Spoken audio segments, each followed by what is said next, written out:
लोजपा रामविलास के राष्ट्रीय अध्यक्ष और नरेंद्र मोदी सरकार में मंत्री चिराग पासवान इन दिनों खासा चर्चा में है। चर्चा इस बार नीतीश कुमार के खिलाफ उनके किसी आचरण को लेकर नहीं है। चर्चा लोजपा के दूसरे धड़े के नेता उनके चाचा पशुपति कुमार पारस के साथ रिश्ते को लेकर के भी नहीं है। चर्चा इस बात की हो रही है कि पानी में रहकर वे मगरमच्छ की तरह भूमिका क्यों निभा रही है। यह उनके पिता के ज्ञान का असर है या कोई और वजह। लोग लगातार समझने की कोशिश कर रहे हैं लेकिन समझ नहीं पा रहे। चिराग पासवान मोदी मंत्रिमंडल का सदस्य होकर के भी सरकार के फैसलों की मुखालफत करने लगे हैं। उस मोदी का जिनका वे अपने को दूरदीन में भी हनुमान बताते थकते नहीं थे। मोदी ने इस अतिशय प्रेम का प्रतिदान भी दिया। 4 सांसदों के समर्थन वाले उनके चाचा को भाजपा ने एनडीए में कोई भी तवज्जो नहीं दी। चिराग के नेतृत्व वाले धड़े को लोकसभा की 5 सीटें भी दे दी तो पशुपति कुमार पारस को पलिहर का वानर बना दिया। वे कभी लालू तो कभी नीतीश के दरबार में हाजिरी लगाते फिरते रहे लेकिन लोकसभा चुनाव में किसी ने उन्हें कौड़ी के मोल का भी न समझा। अलबत्ता इकलौता सांसद वाली पार्टी के नेता चिराग पासवान भाजपा ने तवज्जो तो दी ही।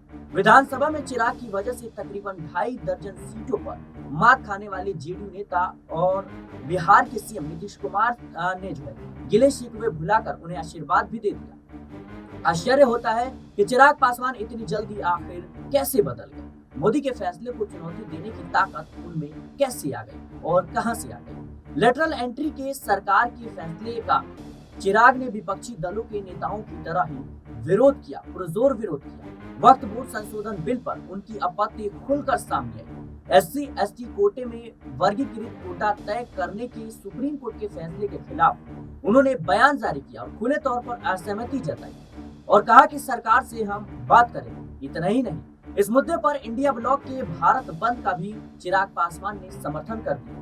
उनमें इतना साहस अचानक कहां से आ गया कि जिनका वे अपने को हनुमान बताते थकते नहीं थे, उनके ही फैसलों के खिलाफ सार्वजनिक तौर पर अब मुंह खोलने लगे। चिराग पासवान राजनीति में अलग लकीर खींच रहे हैं जो अब तक किसी की समझ में नहीं आ रहा। वे अपने पिता रामविलास पासवान की तरह मौसम का मिजाज तो नहीं भाप रहे। वर्ष 2020 के बिहार विधानसभा चुनाव में उन्होंने जेडीयू के खिलाफ उम्मीदवार उतारे और एनडीए के इस प्रमुख घटक को नुकसान पहुंचाया। इस साल हुए लोकसभा चुनाव में उनका एक जिला अध्यक्ष सीवान में एनडीए समर्पित जेडीयू उम्मीदवार के खिलाफ में प्रचार के लिए गया। तिरहुत स्नातक क्षेत्र से उनका एक उम्मीदवार एनडीए समर्पित जेडीयू उम्मीदवार के खिलाफ ताल ठोकने की घोषणा कर चुका है। चिराग अपनी ही सरकार के निर्णयों पर सवाल आखिर क्यों उठाने लगे हैं। विधानसभा चुनाव में उनकी हरकत को भाजपा का स्क्रिप्ट माना गया। इसकी वजह भी थी, उन्होंने चुन चुनकर उन्हीं सीटों पर उम्मीदवार उतारे थे जहां जेडीयू के ही कैंडिडेट थे। भाजपा की सीटें उन्होंने जो है बख्श दी थी, यानी भाजपा के जहां से उम्मीदवार थे उन्होंने वहां पर अपने प्रत्याशी नहीं उतारे। इतना ही नहीं, उन्होंने भाजपा से टिकट ना पाने वालों को भी अपनी पार्टी का टिकट दे दिया था।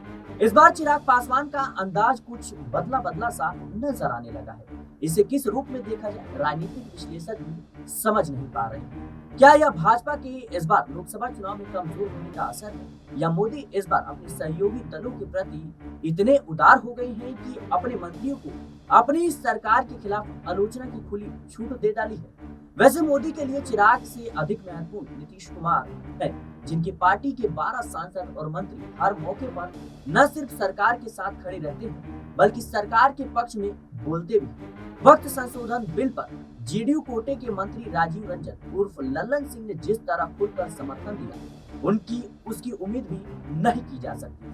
लेटरल एंट्री और आरक्षण के मुद्दे पर जेडीयू अभी तक खामोश है, पर 5 सांसदों और तकरीबन 5% वोट पाने वाले चिराग पासवान क्यों इतना हुलक रहे हैं। चिराग पासवान चिराग पासवान में आए इस बदलाव से भाजपा असहज महसूस करने लगी है। इसकी उम्मीद नहीं के बराबर है तो फिर भाजपा भी शांत नहीं बैठी। राजनीतिक हलके में चर्चा है कि चिराग के खिलाफ भाजपा ने अपना एक्शन भी आरंभ कर दिया, यानी शुरुआत कर दिया है। इसे इस बात से शुक्रवार को भी ज्यादा बल मिला। भाजपा के प्रदेश अध्यक्ष दिलीप जायसवाल चिराग के चाचा पशुपति कुमार पारस से अचानक मिलने उनके पार्टी दफ्तर पहुंच गए। सूचना है भाजपा की ओर से पारस के लिए जो है दिल्ली से बुलावा आया है। और हाल ही के दिनों में पारस इसलिए भी चर्चा में रहे कि लोजपा रामविलास के एक सांसद ने बयान दे दिया कि उन्हें एनडीए से निकाल दिया गया है। संभवतः कि दिलीप जायसवाल की मुलाकात में इस पर चर्चा हुई हो, पर असलियत यह नहीं है। दरअसल चिराग के खिलाफ भाजपा ने अपना अभियान शुरू कर दिया है।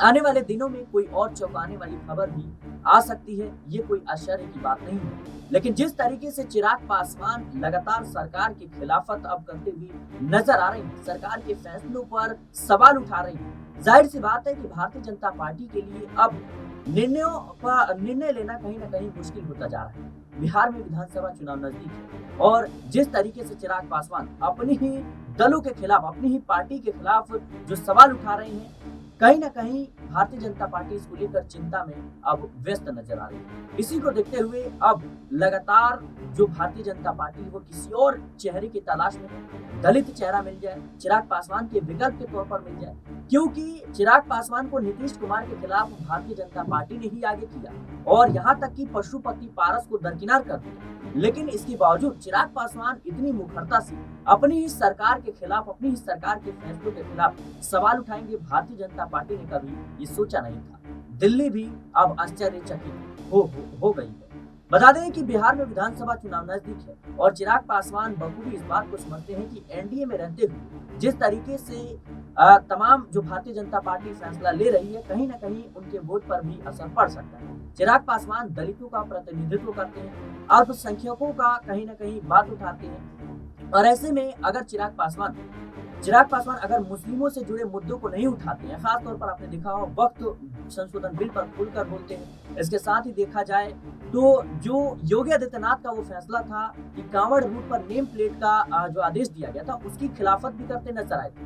तो कहीं ना कहीं चिराग पासवान को इस बात का डर जरूर है कि एनडीए में रहते हुए उन्होंने 5 सीटों पर जीत दर्ज तो कर ली, लेकिन कहीं ना कहीं वो बीजेपी के तमाम फैसलों से खुद का उनका वोट बैंक ना उनके हाथ से फिसल जाए। क्योंकि चिराग पासवान कब तक एनडीए में रहेंगे, कब तक भारतीय जनता पार्टी का साया उनके साथ रहेगा, ये तो आने वाला वक्त बताएगा। लेकिन चिराग पासवान अपनी तैयारियों में बखूबी लगे हुए हैं और यही वो बड़ी वजह है कि लगातार दलितों से जुड़े मुद्दे, अपने मुस्लिमों से जुड़े मुद्दे उठाते रहे हैं और चिराग पासवान की एक छवि युवा नेता के तौर पर है और लगातार जिस तरीके से जो कह सकते हैं दलितों का मुद्दा उठाते हैं, उनसे उनकी लोकप्रियता भी बढ़ी है। लोग उन्हें आगामी सीएम के तौर पर देखते हैं कि बिहार में भविष्य में जो है कहीं ना कहीं चिराग पासवान सीएम बन सकते हैं, एक बेहतर विकल्प के तौर पर जरूर हो सकते हैं।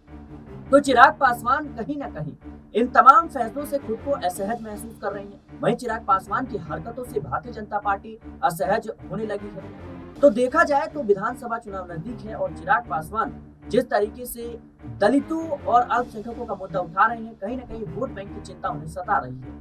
आपको याद होगा कि अभी हाल ही के दिनों में जिस तरीके से जो पासवान समाज के लोग थे, उन्होंने अपनी पुश्तैनी नौकरी और तमाम मांगों को लेकर के पटना में विरोध प्रदर्शन किया, लेकिन विरोध प्रदर्शन के कारण उन पर पुलिस जो है लाठीचार्ज कर देती है, जिससे कहीं ना कहीं जो दलित कह सकते हैं वोट है, जो दलित समुदाय के लोग हैं, वो नाराज हो जाते हैं, खुले तौर पर कहते हैं कि इसका नतीजा भुगतना पड़ेगा नीतीश कुमार को। लेकिन सवाल अगर नीतीश कुमार पर उठते हैं तो अंजाम चिराग पासवान को भी भुगतना पड़ सकता है, क्योंकि चिराग पासवान उसी एनडीए का हिस्सा है जिसका हिस्सा नीतीश कुमार है।